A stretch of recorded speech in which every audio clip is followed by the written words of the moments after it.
What's up, everybody? It's Lo, your host, and almost everyone for the Vols ATB crew. We got Brando and Drew, but Alex is not with us because he is studying or doing some shit that future doctors are going to have to do.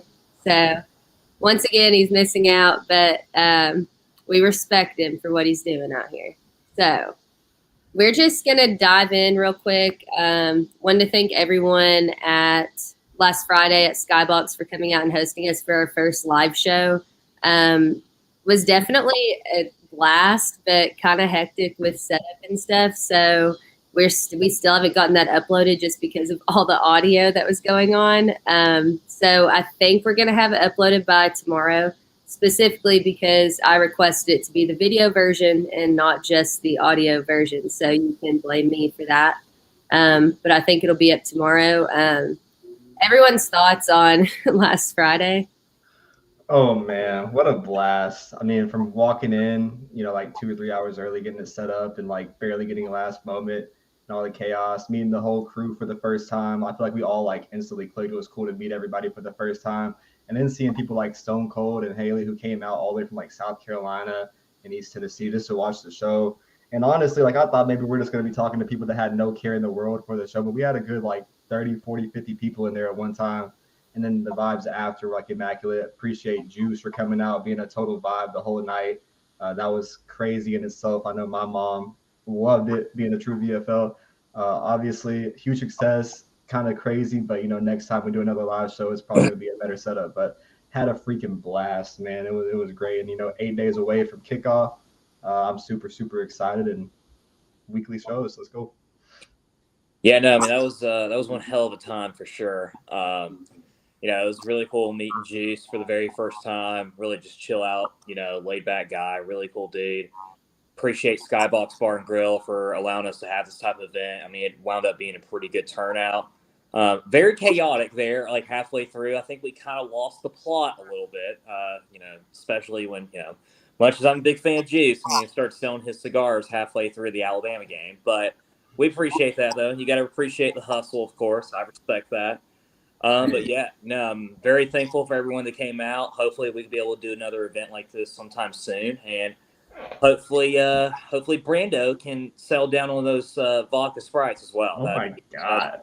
That'd be a good chance. So. All right, hear me out. I'm going to cut Juice some slack. Yo, those wings that killed me and Juice, I'm not going to say it was the everything else because Juice got paid. Everything else, though, those wings, man, I cannot breathe, live. It was off for like 15, 20 minutes. I think I finally got together for like the Georgia game late in the year. Fucking crazy. But obviously, man, crazy. The vodka Sprite, Drew, chill. It was only a few. But yeah, that tap was fucking crazy. But other than that, man, I'm hyped, man. We had a freaking blast. And, I kind of, look back, with all the punishment coming up, I predicted us to have a 10-2 season. And just like, I'm not trying to be like Drew and be negative here, but it's more likely to not go 10-2. So I'm already waiting for that blow up. But other than that, I know the punishment choice is so funny, but yeah, again, big shout out to Juice for coming. I mean, hell of a show. I loved it because everything was so random, and that's what makes in-person live so fun. Is because we already have had so much random shit happen on here with power outages and you almost being impaled by an umbrella and everything else. And it continues on into the in-person show where everyone's in there watching and they're like, oh, what the hell? Here's wings and cigars. And we're just like, all right, let's just roll with videos and fucking. Yeah. Hype videos. Shots and Joe shots. Yeah. True Vols experience. Good time. Absolutely. Definitely a good time. If you guys have noticed what's scrolling across the screen, Skybox is our first official sponsor for the podcast. So we are doing this now. If you are interested in being a sponsor, please shoot us a DM. Pretty reasonable packages. We're just getting started and trying to reach out into the community. And yeah. So anything else about Skybox before we... Oh, I wanted to do this on here because I couldn't do it at the live show because he was kind of like scared. Huge shout out to the man, the myth, the legend, Hunter Bador. He showed up at our live show, president of Spire Sports, obviously on the huge NIL front. Had to bounce, but made sure to have a huge talk with us. kind of make us all feel loved as a brand. Huge shout out to Spire and that group over there. But also, had to go balance to go hang out with Triple J. So hopefully next time during our like pregame show, we get the Spire crew out there. That'd be lit. But that was pretty cool to see them take time out of their day to come show up for that. So thought that was cool to take some pics with them. But other than that, just a W event. Yeah, that was definitely one of my highlights was seeing Hunter there. I had to tell him personally that I appreciate him doing the Lord's work on bringing us back to the promised land. So it's really cool seeing someone like that, from our NIL collected and like meeting him in person. It's really cool. Absolutely. And on top of that, he even took the time to take pictures with us, sit around and meet with us, chat with all of us. I thought that was super dope. I mean, that is a very busy man. So I felt very fortunate to get to meet him for the first time. I thought that was very cool. So shout out to him and Spire for that. All right. Moving into a quick little thing. I know some people are already wanting – I see some comments on the Twitter about Carnell. We'll get to that here in a minute. But first of all, Hendon Hooker saying that Heupel is the best coach in America. And I know that a lot of people say that, oh, he has to say that. No, the hell he doesn't. He does not have to freaking say that. There's not like a requirement where he has to get up there and when they ask about your coach, you say, oh, he's the greatest coach in America. You could be like, oh, I love Coach Heupel. You don't have to say he's the greatest coach. Why? So I just think it's a good thing. I think that it shows that he respects Coach Heupel. We don't know he's the best coach in America until he proves it. I mean, look at Saban. But I'm just thinking in general, it's nice to have a positive outlook like that and have your guy, the leader on your team, out here saying things like that about your head coach. Oh, yeah. I mean, especially with just, obviously 8 days away till kickoff, playing Ball State on next Thursday, a week from tomorrow. But I think that's huge. And then also seeing like the whole buy-in of the offense and having like this team prepared, the last few years going into a season, the energy was kind of like, hit or miss, kind of not knowing what to expect, who's going to roll out there. But now you have your coach, your guy as a quarterback, and you have that relationship there. And I think you kind of understand, like, have that feeling that everything's going to be all right if you go out there with that combo. And I think, obviously we're going to be opening up on the field, but Heupel in the off season in general, getting these guys not only, physically prepared, but mentally prepared and, getting bought in of understanding that not about stats, going out there and trying to win games and go out there and strive to get to the best position we can be. So obviously just all in good things. To say that he's the best coach in America just shows the praise and the work he's doing, not only on the football field front, but, the recruiting front going to the future. So, I mean, I'm going to take it for a grain of salt because you're always going to have players that are backing your head coach. I mean, you had several that backed Dooley, several that backed Butch, and even Mr. Cornbread, Jeremy Pruitt himself. I mean, you had players over there that, said he was a great coach and defense genius and all this nonsense. I think Heupel has the potential to be one of the best coaches in America. I mean, I think the potential is there, and I think, the work ethic and the talent's there. But I'm not going to, say right now that he's the best coach in America. He might be one of the top 5 best coaches in the SEC. I think maybe by the end of the year. But I think we just, it's players praising their coaches. It's a very, very common thing that every program does. So, yeah, that's nice of Hendon Hooker to say that about Heupel. But let's win some big games first before we start saying that he's the best coach in America. Right. I mean, again, he definitely is going to have to prove it, which will take a lot. But I like having some positivity surrounding all the other stuff that's happened this past week. So it's nice and refreshing to see our main guy come out praising Coach Heupel. Do you want to people on Twitter right now are wanting to hear about Carnell? I don't care. What do you want to do, Drew? Want to just go out with it? Yeah, I mean, we might as well, I guess since it's like the big thing trending right now, that kind of just broke out of nowhere. Let's go ahead and get it done. Obviously, I tweeted out in the tweet. That's why everyone's kind of like antsy about it, saying the Carnell stuff. But what was thought to be dead, what was thought to be one of the biggest L's on the Tennessee recruiting front. Not only losing Carnell Tate, Branson Algo, the domino effect, but when you look at that one big loss, Tennessee kind of sacrificing Tyler Casper early on, and then having, putting it all on Carnell Tate just for him to pick his dream school of Ohio State. Everyone was shattered, heart shattered. But It sounds like there's been some crazy dialogue between the two with Tennessee and Carnell Tate with the coaching staff just in like the last 2 or 3 weeks. The conversations haven't stopped. The kid's dream school is Ohio State, man. But when it comes down to it, you're seeing guys like Jordan Matthews, the Baton Rouge native, playing time and everything else comes over, what's really at stake. And, to have that dialogue, it's been really good dialogue. I sent that crazy picture to Nico that he reposted on his Instagram, just kind of teasing everything after hearing about it. And the man goes and puts it on his Instagram, blowing up all Twitter. Everyone's like freaking out. Oh my God, is this going to be a thing? And, I just think that this thing, it's recruiting, man. We always talk about it, NIL, everything new with 2022, 2023.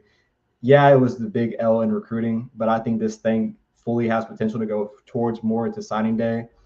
Just hearing like all the dialogue, and then you have the guy, one of the best in the business, Chad Simmons, today coming out, kind of backing all that up that came out, and like the expectations saying that, hey, don't count Tennessee out on this one. He was a huge Tennessee lean to begin with before Ohio State came with that final offer, making that huge push.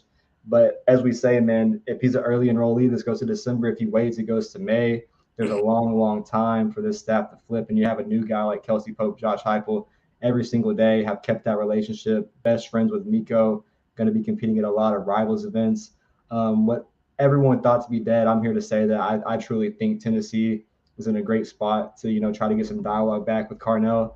We obviously have to see where it goes, but I would not be surprised if like Florida game or, comes to, Alabama, whatever it is, that Carnell Tate's on campus and is going to take another visit to Tennessee. And I think we have a real shot. I know a lot of people kind of, don't want to get their hopes up or want to play, devil's advocate and, say that we can't recruit or we're not going to land another guy. But when you look at, the hits and misses and how Tennessee's formed this class, we didn't go out there and get someone like Hughes that we had to, spend a lot of money on. I think, when you look, how we talked about Spire Sports and a lot of other things, Tennessee can go out there and get some big fish in the end. And it's going to go with guys they had relationships with. And I think one of those guys that's truly close to that is Carnell Tate. And if Tennessee can, get a 5-star receiver to go with, the receiving core there already is in Cameron Sullivan, Nathan Leacock, you get that guy, and the whole offensive class, goes over what we are doing on defense right now, which is absolutely crazy. But the Carnell Tate buzz is real. Obviously, you have to see where it goes, but it's been going for a couple weeks now. And, just to see that in general and have that dialogue while you're committed to your dream school is crazy in itself. I know it caught a lot of people off guard, Drew. Yeah, no, I know a lot of people are trying to downplay it at the moment, but I thought that was honestly, Brando, a genius move by Nico to like actually share that photo, because I think it reminds Carnell and a lot of other prospects that are still undecided or even, soft commits for the time being, like the love that this fan base has. And it shows how fired up and people were about this still being a possibility. And I think Carnell's taken to effect that, given the circumstances of last year where we, had over 25 players that left the team during the portal, and just a brand new roster completely depleted and still averaging over 40 points a game. And then knowing that this year we're likely going to be averaging at least 42 and be a top 5 offense under year 2 Josh Heupel, I think that has to excite him. And knowing the fact that arguably the best quarterback in the 2023 class, Nico, is going to be there as well, he has to be considering his second thoughts. And no disrespect to Ohio State. Ohio State's an unbelievable program, and they probably will have the best offense in the country this year. But to know that you have someone that already closer relationship that Nico has with Carnell, I think it's still one of the reasons why this is still a possibility that he comes to Rocky Top. Yeah, I will add that Brandon Ennis, the guy he went to Ohio State with to do that back-to-back thing, he's kind of been talking to Miami as of late, which is kind of weird to be so committed and, all that, and you're still talking to another school. And then you have Carnell talking to us. I really do think there's a really good chance. And I know it's, kind of crazy to get people's hopes up like that. But the dialogue, and going, how far we have until signing day, I just think that, the playing time plus the relationships that are at stake. He's not only friends with Nico, but a majority of this class. But obviously it talks about, what happens in 8 days. Tennessee has to go out there with Ball State and lay the hammer down for the full season and have a crazy season where they go 9-3, at least 8-4, 9-3 to hold this class together and show someone that we're moving in the right direction. If it's Carnell Tate, Francis Malgoa, Lucas Simmons, it doesn't matter. These huge prospects, they want to see not only that we can help them with money while NIL, but that we're going to have a legit product on the field.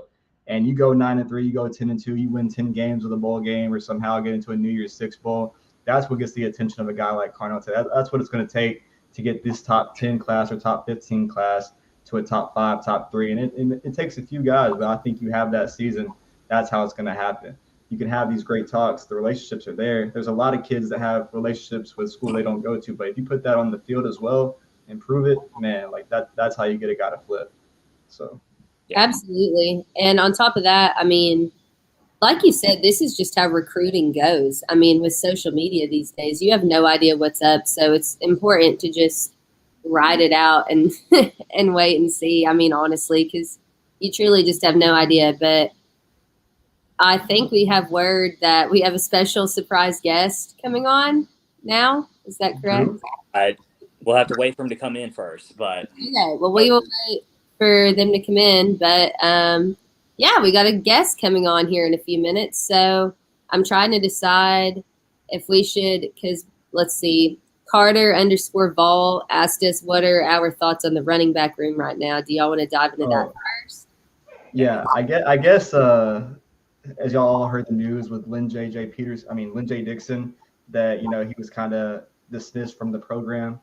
Running back room, as Alex Golish came out with a quote, I kind of agree with Coach Golish here. Our running back room is the same it was 14 days ago when we started fall camp. Obviously, I don't think Lynn J was a huge factor. We saw those highlight drills at practice, but when it came down to the scrimmages, it didn't sound like he was going to be even in the top 4 over these freshmen. So I don't see it as a big hit. Obviously, Laneith Whitehead down early. You have to rely on 2 huge freshmen. Marcus Pierce, a guy that played valuable snaps last year, transferred out, so we don't have that kind of veteran walk-on really. So I think, obviously it's kind of scary, but as long as Dylan Sampson and Justin Williams-Thomas can, not hit that freshman wall when it gets to the season, and can keep on going and, excel and get that, production, I think you definitely have like 2 freshman running backs that have like a crazy impact year, but that has to happen on the field. I mean, I think initially when you think about it, just from what his success was at Clemson, you would think this was a loss. But considering that he was failing to adapt on learning this offense and was falling behind already in the simple drills that they were doing and the impressive looks that Dylan Sampson's had in the last couple of weeks, it's not really that big of a loss. And, yes, we are back in the same situation that we were a month and a half ago. But I think it's a good reminder that, trust me, it could be a whole lot worse. We could be like Florida right now, where 2 of their backup quarterbacks are potentially out for the season. And now they have either Anthony Richardson or a true freshman quarterback. So, it's not the end of the world. And you're going to potentially see a couple guys within the roster, maybe like a Princeton Fant or who knows, maybe a Jimmy Callaway will come in and get some potential reps. But it could be a lot worse. So there's no need to hit the panic button just yet. Yeah, that's kind of the rumored emergency plan, is that having a guy like Princeton Fant that's going to be probably back there regardless of the pass blocking, to have that kind of extra threat, kind of that Quavarius Crouch kind of vibe. Obviously, if you have that and keep people guessing on top of having a block and an extra protector, I think that also opens up a lot of big chunk plays that Tennessee's going to strive through with this offense anyway. So all in all, it should be well if all does go to an emergency. But yeah, I think the news of it is just, it's a loss, but it's not a huge loss in general at all. So absolutely. I'm not worried. Like you guys said, we have plenty of depth there. Lynn J, it was just random, but it is what it is. If he's going to cause problems in our locker room, then I don't want it. But yeah, we have our surprise guest coming on. So, Brando, you can go ahead and add him. Everyone who's watching, welcome Trey Wallace. The man, the myth, the legend. The GOAT. What's up? How are y'all? What's happening, Trey? What's going on, babe? Man, just grinding away, putting together some stories for the week, and it's been a little crazy. We're getting closer to week 1, I call it. My colleague Glenn Gilbo likes to call it week 0, but whatever. But yeah, it's going to be a fun weekend. Nebraska and Northwestern and Ireland, and then if everybody can keep their eyes open, maybe you'll get to watch Vanderbilt get beat by Hawaii. So we'll see what happens. And that's what I'm hoping for. That beat down itself would probably make my week.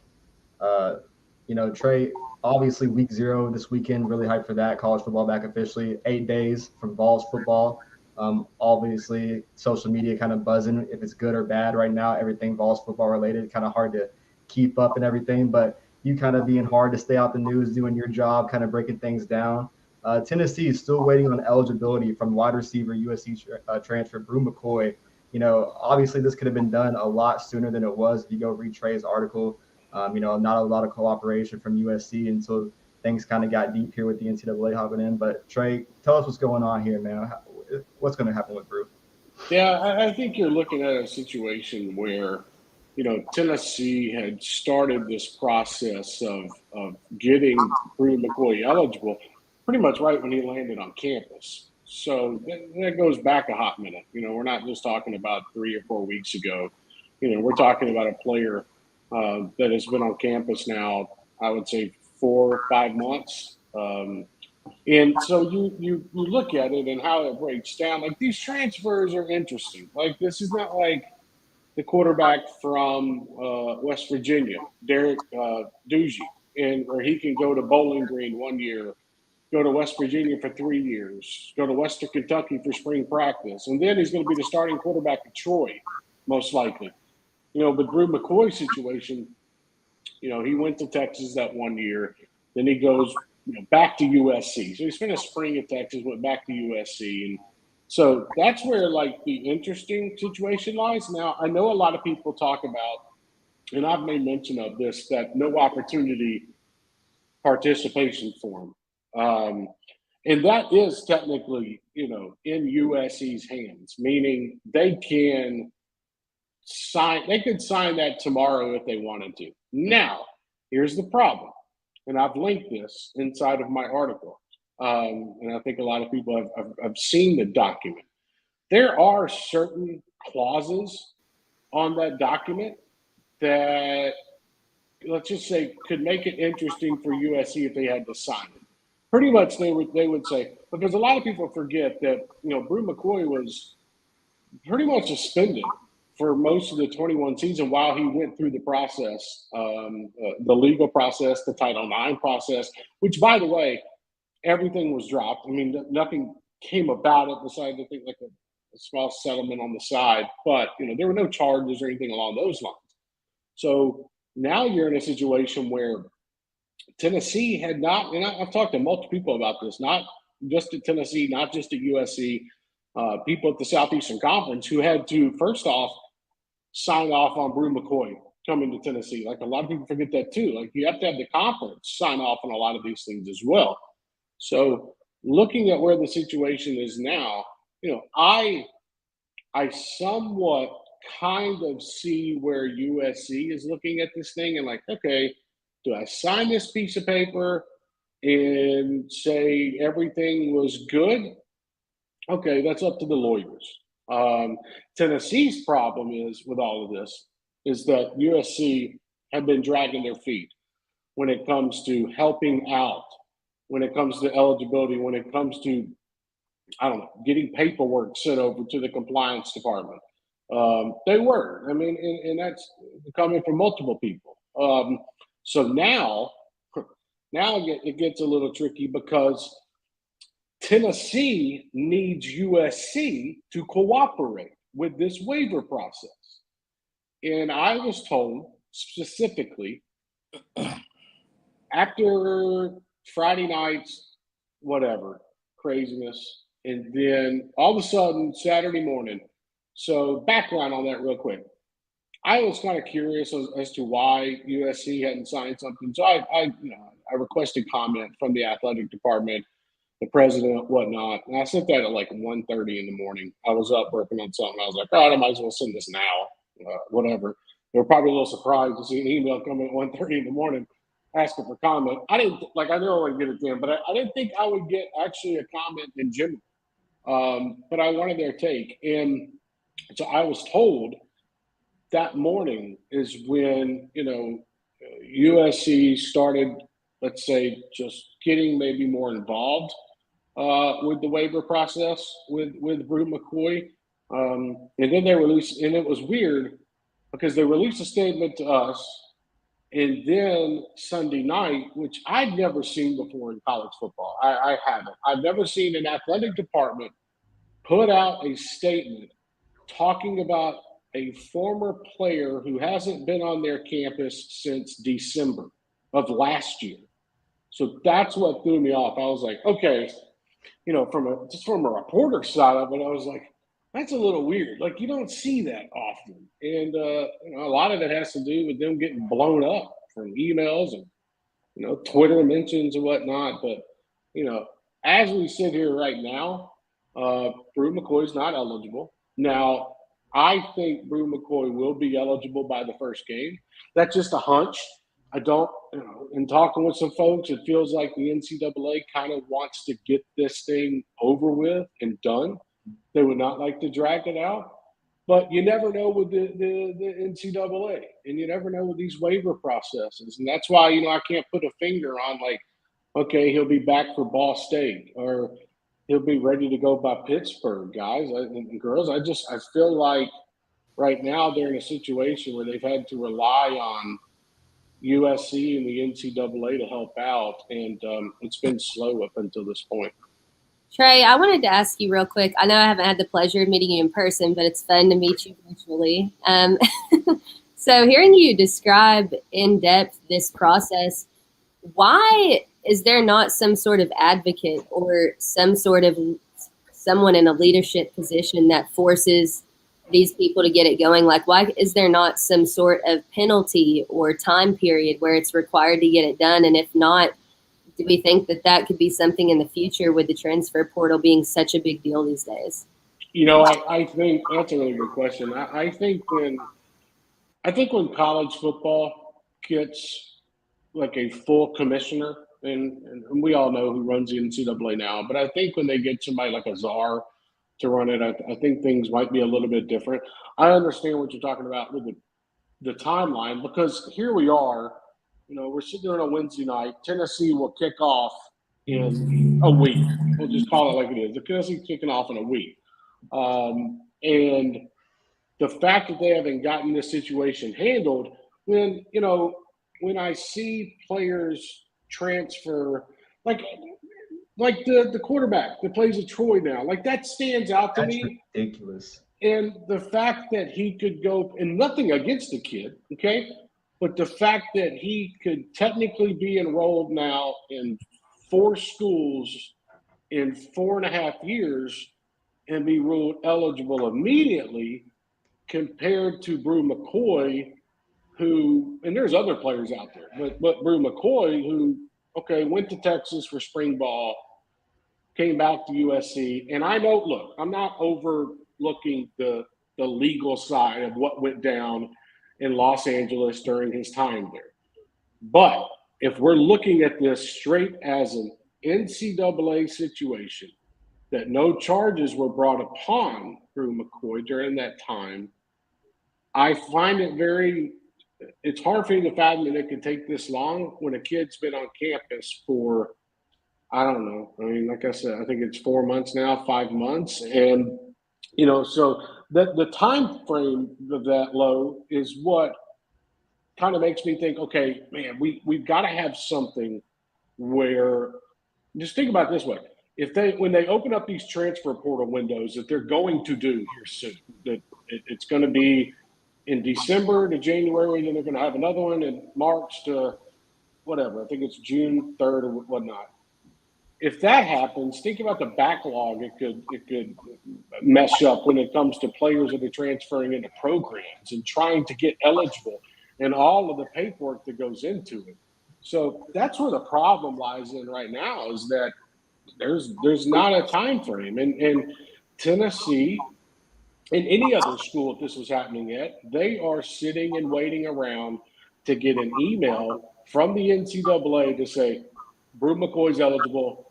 Get him ready for your starting lineup next Thursday night. Right. I think time frame wise, that's just, I don't like that part of college football. I don't either. And I mean, even further, like, I know that us as Tennessee fans are kind of always finding something to complain about, but this isn't the first time. I mean, we had Cade Mays, we had Euros.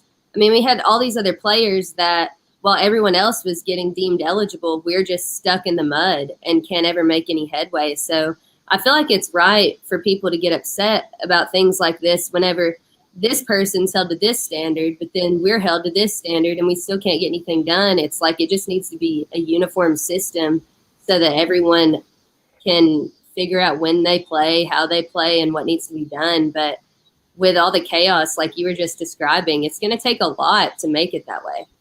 You know, I look at it, and I've seen this, and it's not just because I'm on here on a Tennessee show and we're talking about this.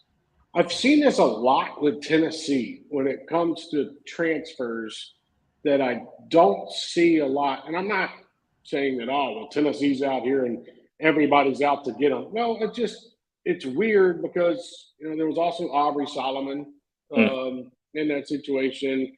You know, Euros was a little bit different because I don't think people understood or quite knew the whole backstory to that he had a guy that was handling him that got fired from Arizona State.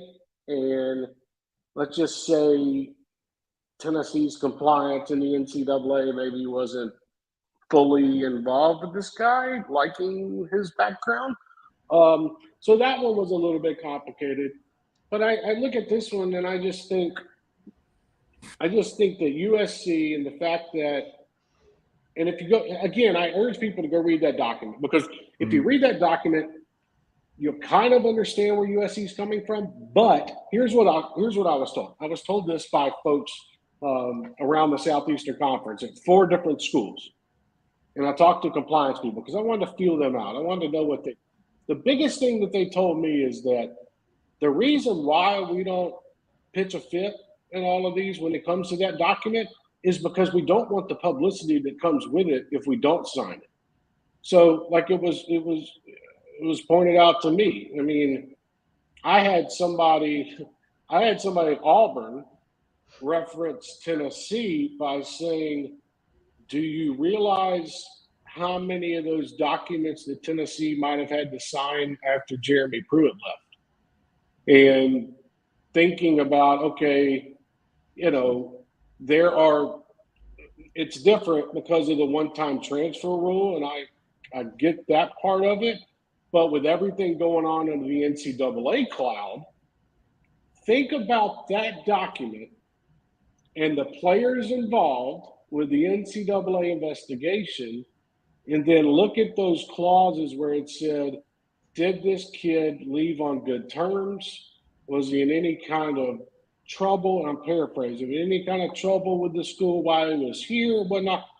If Tennessee wanted to, they could have caused a lot of problems with about 6 players that transferred out of Tennessee's program, and they didn't because they didn't want the backlash. They didn't want the bad publicity. And that's why that person told me that's why we sign these. That's why we get these and get it going, because we don't want something to play out like what you saw this weekend, where USC had to put on their official Twitter account a statement that they had given me 24 hours earlier. So it all comes down to publicity and making yourself look good sometimes. Yeah. Trey, I think it's funny you mentioned those, 3 players or 6 players, because I think 3 of them kind of went to the coach that's now, at the school responsible for all of this, quote unquote. This is my allegations. I don't know if it's true or not.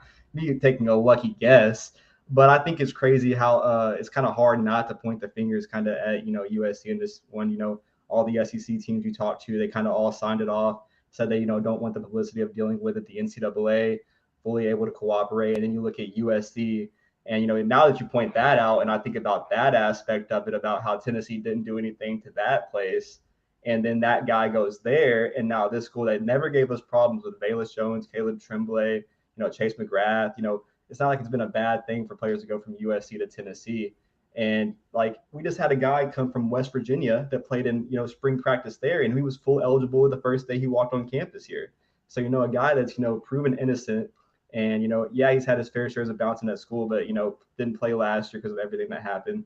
I just don't see any crazy reason why he shouldn't have already been eligible. And I thought it was crazy, not only that, but laughable that they pretty much sent you the same statement they ended up posting themselves because they couldn't take the backlash. And when you look at their social media on Instagram, Twitter, everything, they're hiding replies. Every single comment is people following saying free brew, where their own players or their own recruits now are something like, I've heard kind of question everything, wondering what's happened.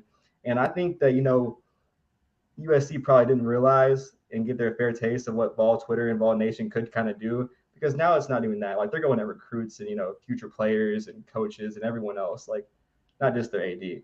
But I just don't see a reason why he shouldn't be. I'll say it this way. Okay, first off, Lincoln Riley, nothing to do with the situation right now. Really? Absolutely nothing to do. Would Lincoln Riley like to have had Brew McCoy back? Yeah, absolutely. But there's some things out of his control. Okay, so I'll go back to the point I made earlier, where those clauses in that form, and the fact that USC doesn't want to sign it because maybe they're hesitant about certain things in there. Okay, that's fine.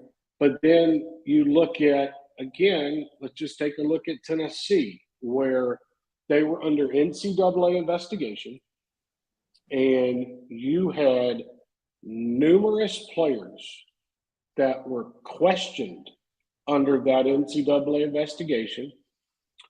A few players that had to sit out the last game of Tennessee's season, or the week before, I forgot, it all tangles up into one now, because of the NCAA investigation, but then gets to go transfer and play immediately at another school, and there's not this huge uproar, or there's not a problem with eligibility, or there's not a problem getting them on the field. My biggest quirk about any player at any school that we are up against this timeline of, and I promise you, there is more than one player going through this situation now around college football. It's just not out in the open as Brew McCoy. But I promise you, there's a few other players out there that are dealing with the same thing, waiting on the NCAA to say, hey, you're eligible to play this season or in that first game.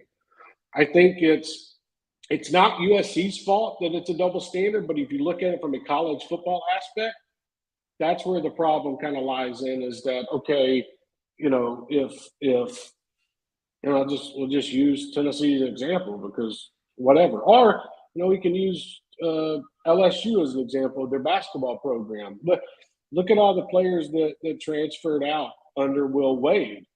And I can tell you that a couple of those players were interviewed in regards to the stuff went on in the early years of Wade at LSU. But those players got to end up somewhere else and play, and not have to get drug out in the media or whatnot. And the biggest thing, too, is, if you don't – Josh Heupel made that statement, was it last Friday, that said, we've done everything we can. And he meant it. They've done everything they can. My biggest thing is if he's not eligible, let's just say by Monday.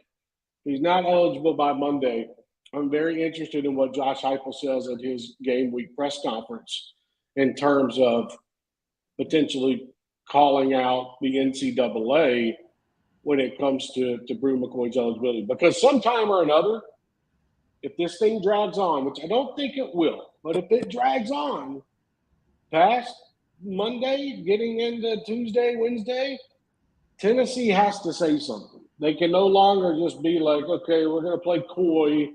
We're going to say a few things. And I know they're doing it for the right reasons, because they don't want to stir up shit. Excuse my language. They just don't want to stir up anything.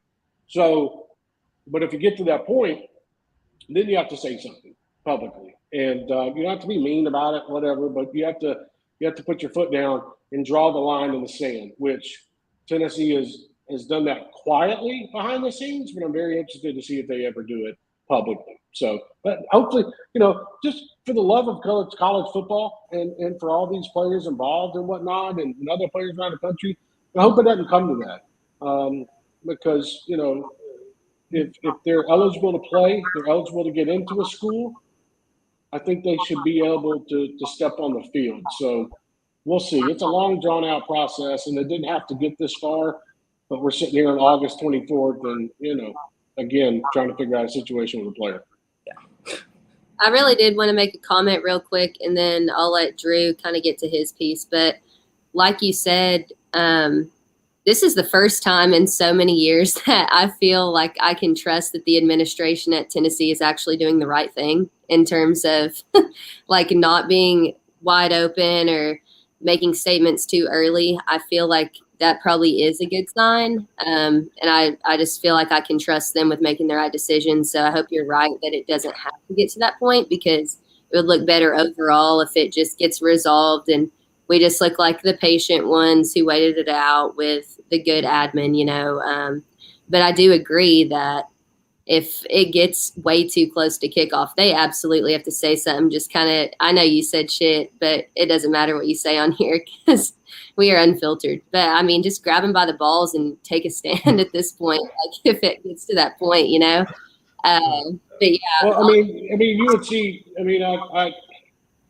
promise you, if this was going on in Alabama, Nick Saban would be up at that podium and he would call out, the people that need to be called out. He wouldn't go after a specific school, in my opinion. Saban's not going to do that. As much as people dislike Saban, he really knows how to handle the media and his words, besides the Jimbo comments. But I think there is, a line that Tennessee is drawing the line right now as we sit here on a Wednesday. Come Monday, they really don't want to have to put that first foot over the line. And I think that's the biggest thing. So, it is what it is. Tennessee's not alone in this, but it's a problem in the NCAA right now. The last thing USC wants is Danny No Nugs coming at them publicly, Trey. I think a live tweet from, Danny White himself, kind of saying free brew, that would, not only, win them over in Vol Nation, but, having to have our AD go at their AD to make a statement would be pretty bad. What you're going to see is you'll see like some players tweeting it or something like that. And then Danny White would be like, well, I agree with you, Josiah Jordan James, like you said about the Kentucky Calipari Stoops thing. Yeah. And hey, and also look, Danny White's a smart dude. Okay. He's on the phone. He understands it. He's letting compliance deal with it now, which he should. And when it comes to that time where your athletic director maybe has to step in and make a phone call or two and, complain and argue and whatnot, then he'll do it. And that's the same at every university, where there's a process where, okay, the people underneath you, they take care of theirs. And if it gets to that point where, okay, this isn't working, we got to go a little harder, it's kind of like Goodfellas, at the end, you finally just kind of got to stick it to them. Mm-hmm. And if that's the case, then that's the case. But as we sit here right now, I know people are like, we're 7 days out. We want to see if our star wide receiver, along with Cedric Tillman, is going to be available. And I think that as somebody that covers the SEC and college football, like Tennessee fans, your point has been made regarding USC. Like that's what I'll kind of say. Like they trust me. There's a reason why that statement was put out there on Sunday, okay, by USC. And, it wasn't because old Trey Wallace from Outkick, asked for a statement or put out a story. It was because they were like, damn, this is a lot of mentions and emails and voicemails. Like, okay, let's try to put this to bed. So it is what it is, right? Trey, just want to say first thing first, great to see you again. Thanks for joining us here. Greatly appreciate it, obviously. I find the whole entire thing a little bit ironic considering that, the USC has reaped the benefits from this transfer portal over the last season, going from a very mediocre football team to being a preseason top 10 team now. But, we've obviously seen this with Tennessee before with Cade Mays, but my biggest fear, though, is that it will wind up being like the Cade Mays situation where he's not eligible until the second game week of the season. And I know you said a little bit about it in your opening statements, but do you think that's a possibility, though, that like Tennessee and, Alex Golesh and Heupel have to start life without Brew McCoy being their plans? I mean, if we're sitting here tonight and he's not eligible, and look, Tennessee is going to know more than they're giving out. Okay, that's obvious. But we're sitting here on a Wednesday night and they're trying to game. Starting tomorrow, it's Ball State preparation. So they're going to give Brew as many reps as they can, but you also, this is like the predicament, you've also got to get Walker Merrill as many reps as you can. If he's going to be the guy lining up outside of Cedric on the other side and maybe Hyatt there in the slot or something along that, like you got to get the guys ready to go and what that first string is going to look like. I think the good part about it is for like Hendon and Brew and these other players with Cedric and the other wide receivers is they've all worked together for a while. They did a lot of work over the summer. Like they're in sync, you know what I mean? But I think when you asked the question about Ball State, and I said I mentioned this to somebody. I said, okay, well, what if you don't have his eligibility by Ball State, but he's ready to go by Pittsburgh? And they were like, yeah, okay, that wouldn't be fine, but we could deal with that. But we want our guy to be able to get live reps in a game before they have to travel to Pittsburgh to play a very big matchup in, maybe not nationally a big matchup, but it's a big matchup for Tennessee and Pittsburgh, and you want your guy to be on the field with the starters, and you want him to get those reps in the first half because if you're Tennessee coaches, you want that darn thing to be done with, early third quarter. It's a wrap. We can put in our second, third string. We can throw in some walk-ons in the fourth quarter. That's what you want. So, if you ask Tennessee right now, would they say, okay, look, we're going to have this thing over with immediately, but he's got to sit out Ball State, but he can play Pittsburgh. And they knew they could get an answer on a Wednesday night at 8:50 Eastern time. They probably would say, yeah. I would imagine they would probably say, yeah, just to get it done with. You know what I mean? But Tennessee would rather the kid be able to play immediately. So, it's a twofold kind of question. I can't give you like a straight answer on it, but I will say that, if they had to go along the lines of the Cade Mays situation where you had to like sit out a game and then he could play, I don't think that's the end of the world. But I know the coaching staff would sure like to have one of their, what they think could be a big contributor on the field for that first game. I got a quick question from Twitter. I think it's pretty good because I don't know the answer to this. They said it's Vol for life and death. Shout out to you. What's the latest up to game time in which Brew would be able to play? Like, I guess in context, how close to game time could it be that he would be deemed eligible, that he would be able to play, if that makes sense? 7:29 Eastern time with kickoff at 7:30. I mean, Really? For real? I mean, if they, here's the thing: the NCAA is not going to call Tennessee, an hour before kickoff and say, "Hey, you're eligible."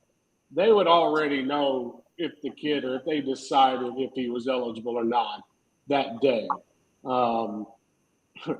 It would be very NCAA for them to come out and say, somebody is sitting in the locker room and Brew McCoy, he's dressed, but he doesn't think he's going to play. And they get a phone call at 7 o'clock. Hey, man, your dude's good. He can go. And then all of a sudden, Brew McCoy's like, okay, I got to play. And Tennessee has to change this up what they do. That would be so fitting. It wouldn't surprise me. What I'm getting at is that there is something you have to do on Tennessee's side once he's made eligible. There's small stuff, putting stuff in the computer, active player on the roster type of deal and whatnot. That could all be handled. I don't think it's going to come. Here's the biggest thing. If he's not eligible, I don't think it's going to come down that he is on like a Thursday afternoon at 3 or 4 o'clock. I think if he's not eligible for the first game, you'll probably hear something on like that Saturday or that Monday saying he's eligible for the next week. So, yeah, timeline-wise, it's kind of iffy. But, I mean, give him a day's notice. He'll be good to go and ready to play. Makes sense for sure. Again, it's just absolutely ridiculous that they have to be toyed like this. I mean, I read that they're expecting, that he's going to be able to play, but I mean, it kind of just throws a wrench in everything. And I know it's Ball State, but you're never supposed to overlook an opponent, and they're just toying with the whole offensive scheme, waiting this long. I think I kind of leave it at this. I think that when you look at the NCAA as a whole, and you look at USC now being more active, let's say, in the waiver process, like that was a big step. And yes, they've cut it pretty darn close, to be honest with you. And that's why I don't like any of this, like rule a player ineligible or rule him eligible, and even if they got to like the third game of the season and then all of a sudden they said, okay, you're eligible. Look, Tennessee would take that. They don't like that, but they would take that. I just think overall we need, as college football in the NCAA, I think we need a hard line time on when, okay, look, we have got to announce this player is eligible.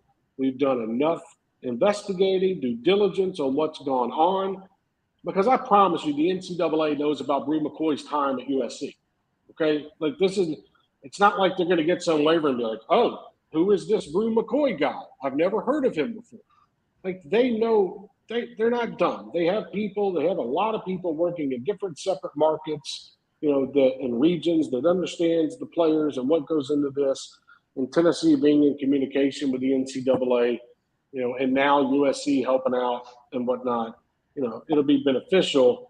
But I think in college football, once we get even crazier with these transfers, which it's going to happen, we cannot let the young student athletes, I don't care what their past is, I don't care, what they have perceived to have done, but it was never proven, or they were never charged, or if they left the previous school under interesting circumstances. By rule, if you're eligible to play, or you think that you're eligible to play, or that school does, then it doesn't need to come down to the last minute. Because look, Tennessee wasn't stupid in this either. Like, they did their background work on Brew McCoy before he got to Tennessee. Like, This wasn't like, okay, let's take a chance and just see what happens and waste a scholarship. No, they're smarter than that. All college football teams are. They're not going to do something dumb like that and not think about it and look into it. So, it is what it is. The NCAA's flawed. They got a lot of things to work on. But I think it would have been a lot easier if USC maybe helped out a little bit a month and a half ago compared to August 24th. So, if you're a Tennessee fan, be happy that USC is helping now, but don't hold your breath on his eligibility, because you never know when that's going to come down. It could come down in 2 hours. It's really up to whatever they decide to do. So we'll see. That would be crazy in itself, like if that happened just now. But obviously, you have the Monday timeline kind of thing, 8 days away. If all does go wrong and USC doesn't help, and the NCAA puts this thing aside, and Tennessee has to go out there for Ball State and put someone else, you said the name Walker Merrill. I would have thought a guy like Ramel Keaton. Is it probably like kind of closer between those two guys, kind of getting split reps, or is like Walker Merrill kind of really made that step? And if it does come down to it, where say Tennessee is without Brew McCoy 1 or 2 games, even though there's no way in the world they should be, are we going to have like a confident outside wide receiver on the other side of Tillman? Yeah, I mean, I threw out Merrill because in talking with some folks over at Tennessee, they said he's at a pretty damn strong fall camp. You have somebody reliable like Ramel Keaton. You can always switch things up too. I mean, you could, if Tennessee wanted to, you throw Jalen Hyatt on the outside, you throw Cedric on the other side, you throw Jimmy Holiday and Walker Merrill into the slot. and you kind of go from there and see where it plays out. I think Tennessee, the interesting part about this is last year Tennessee had, Cedric, Javante, Velas, and you knew after that Florida game who you could rely on. And I think now it's interesting because you're going to have to figure out who's going to be your guy. Jalen Hyatt, we've seen flashes from that kid. Like, he's got talent, and he's really, in talking with folks over the last 6 months, the kid has a new mentality in life when it comes to football, and he's shown that. I think Walker Merrill is somebody that they finally figured out, him himself, but also the staff has figured out, okay, we can use this guy. Like, he can be a weapon, for us. But then you have guys, like Ramel Keaton. You've got guys like, the Jimmies. I will say Jimmy Holiday is kind of been more, what's the best word for it? I mean, consistent, I guess, is the best word for it, over Callaway. But the biggest thing is, like, you do have some options. But I think, one of the main things Tennessee cannot do this year that they did last year is, and I've talked about this a lot, is they can't hold tryouts for the first 3 weeks of the season at that position. That's the biggest thing to me when it comes to Tennessee, because it bit them last year. And I know Joe Milton, and I get all the complaints about the quarterback spot and whatnot, but they didn't have guys. They were rotating too many guys in at wide receiver. Nobody could get in the rhythm, in the zone, and that's why, after that Florida game, when Golish and Heupel, come up to Velas and they come up to Cedric and Javante and say, hey, look, y'all three are in. You guys, we have figured out you guys are going to lead us. You're going to be in our first rotation. We're going to run you till your legs fall off. And then, you kind of go to that 2 deep, and then you figure out who you can throw in there in that third section. I think that Tennessee's going to be okay when it comes to wide receiver, but that's why that Ball State game is so important. Because you've got to figure out what that rotation is going to look like. And there's no better way to do that than a live game action in front of, probably 90,000 people there on that Thursday night, something like that. And then you got to go on the road to Pittsburgh that next week. And, I just think, to me, and this is just my personal opinion, and I don't know how crazy it's going to sound to some people, but to me, Pittsburgh is the biggest game of the season for Tennessee. And I say that for one reason. You go to Pittsburgh, and if you lose that game, you're sucking the life out of what you would have coming back home and playing Joe Moorhead and Akron. Okay, nobody cares. And then you'd be 2-1, and then you're hosting Florida. And there should be bigger expectations for Tennessee this season, even with Pittsburgh returning. But Pittsburgh's going to be a good football team this year. I like Slovis as their quarterback. They got a good defensive line. Their offensive line is strong. Okay. But I feel like that sets up the rest of the season. Because if you can go up there and you can have all the hype with Hendon Hooker and what they've got at running back and Cedric Tillman, and, I know the defense is going to take some time. But to me, it's all about setting up the month of September.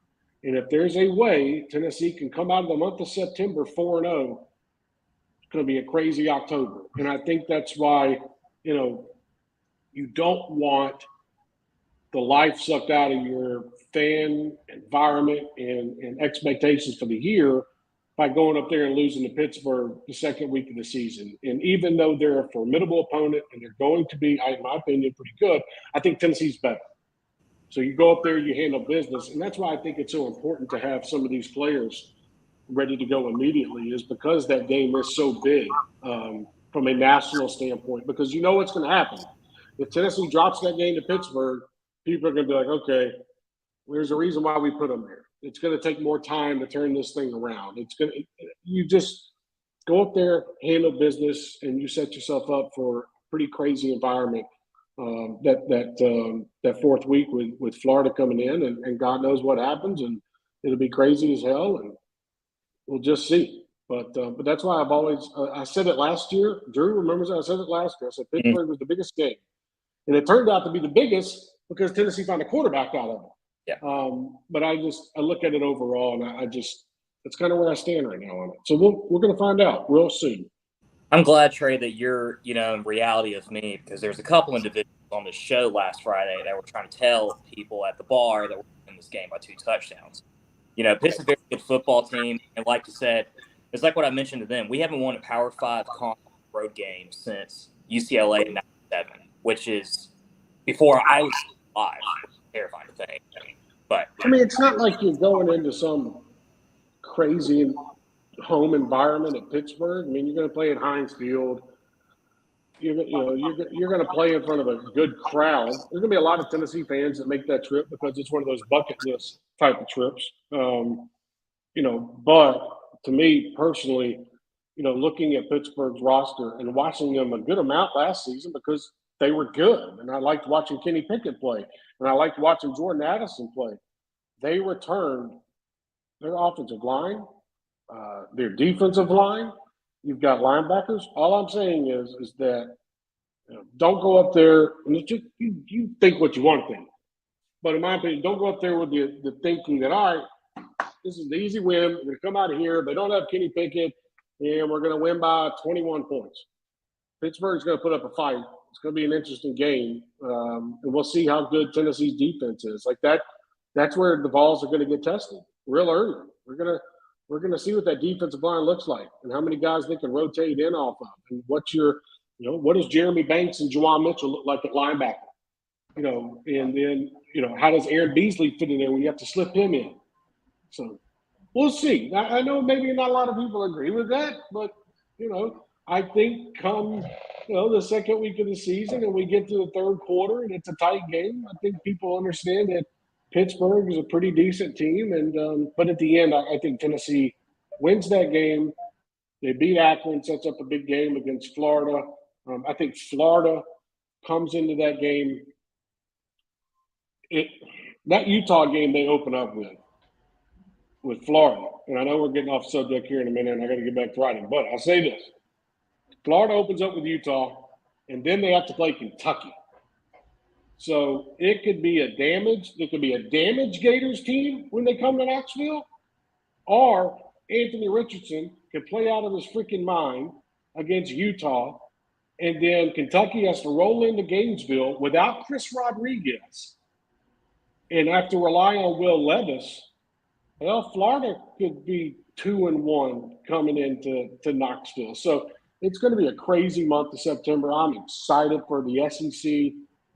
Excited to see what Hendon Hooker is going to do. So many great games in the month of September, and I'm ready for college football. I'm ready to stay up at 10:30 at night to watch Vanderbilt play at a 9,000-seat stadium in Hawaii. So, and by the way, give me Charlotte versus like FAU Saturday afternoon. Like, just inject it into my veins, guys. We're finally here. Yeah, I love it. I wanted to know kind of your take on that Vanderbilt Hawaii game. I have a feeling about it. I took a couple parlays in week 0, so I'm curious if you have any feelings on week 0. I think Mike Wright is going to be very interesting to watch at quarterback for Vanderbilt.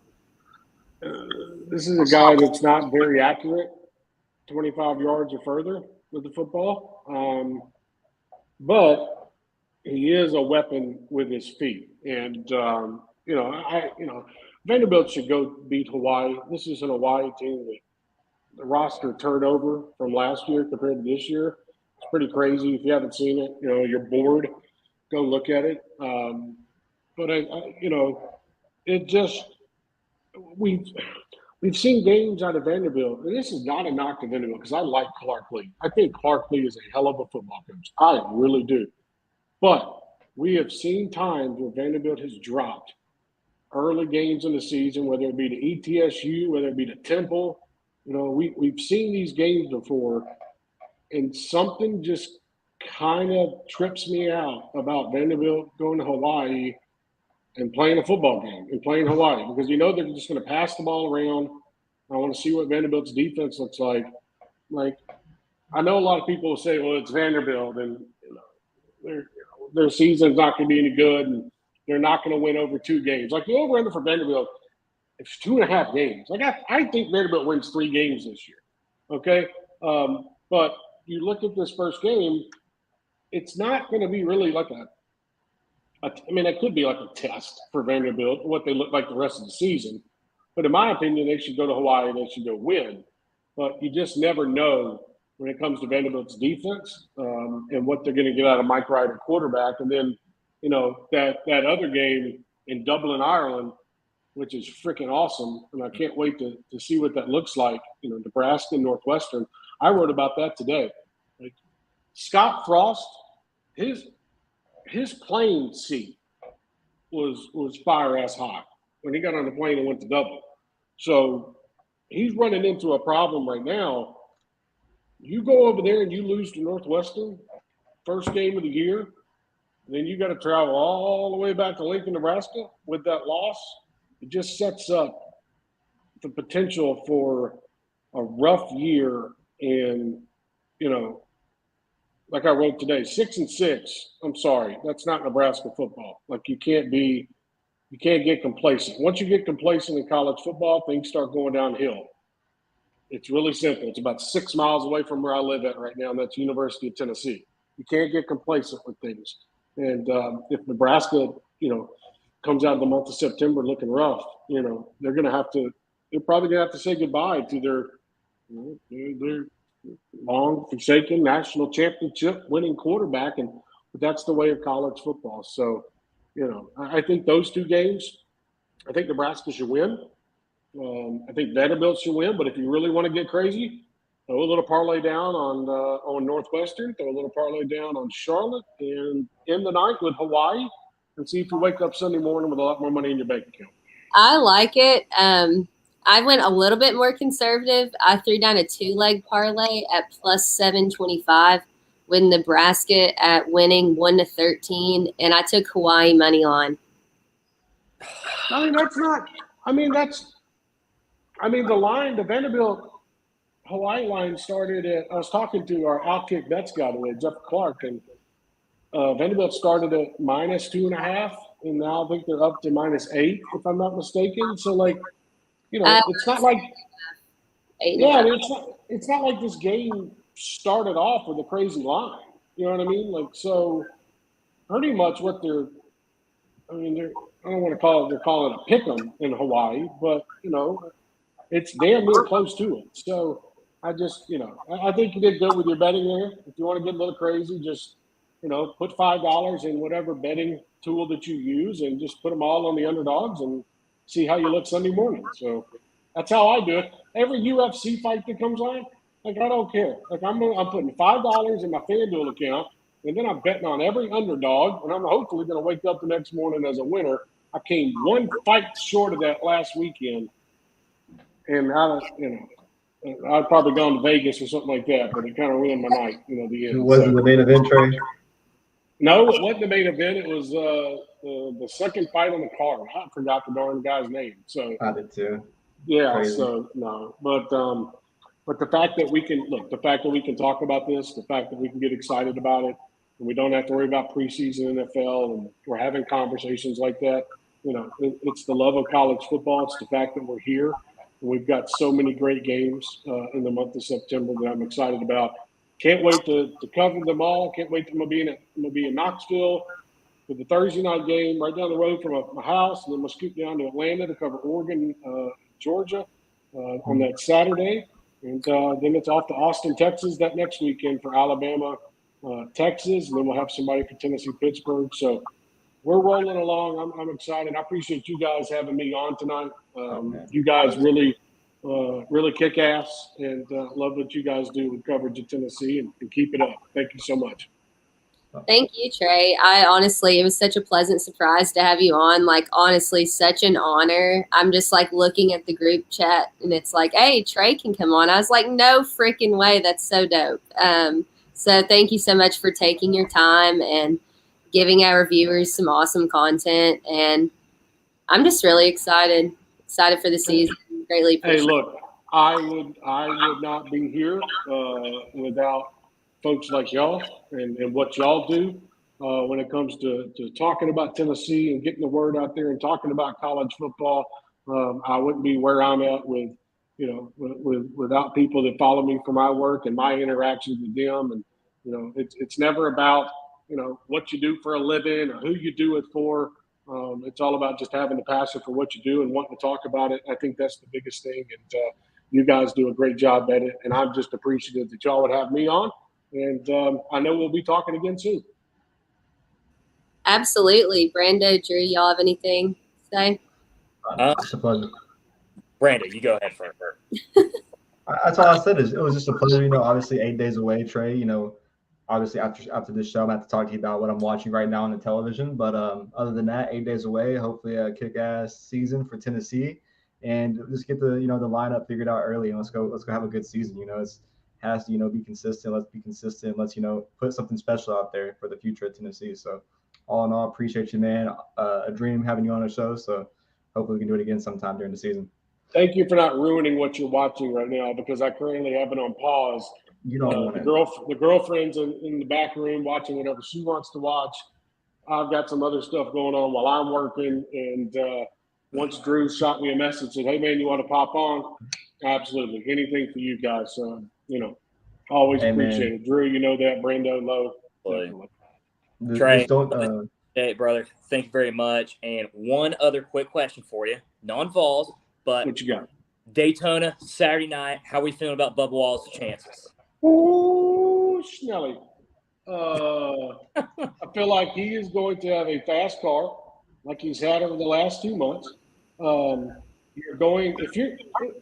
If you're not a NASCAR fan, and I know a lot of people aren't, and that's okay. Once you are scrolling through Twitter on Saturday night around kickoff of the Vanderbilt Hawaii game, I urge you to turn it on the USA Network, because you're probably going to watch the last 30 laps, I would imagine, Drew. Yeah. And you're going to see some of the craziest stuff you've ever seen when it comes to stock car racing and driving, because pretty much this is like the last big one before the playoffs. Like, this is a super speedway, so anybody can win. That's what makes it fun. Hopefully the 23 car gets in the victory lane. If he doesn't, whatever, it is what it is. But he'll have a fire-looking car Saturday night. And then, if I'm not mistaken, he will be in Knoxville on Thursday night. So it'll be fun. Word. That's sick. That's awesome. Yeah. I love it. I'll make sure to try and tune into that as well. That sounds awesome. I guess we're done for the evening. I know you don't need a closeout, but Trey Wallace for Outkick, Fox senior SEC reporter. Thank you for joining us. And, of course, Alex was gone this week. I'm sure he's going to be pissed when he finds out that Trey was on here. I'll make it up to him. That's all good. I'll come back. We're all good. All right. That's perfect. So until next time, we're done here. Good night. Go Vols. Go Vols. All right.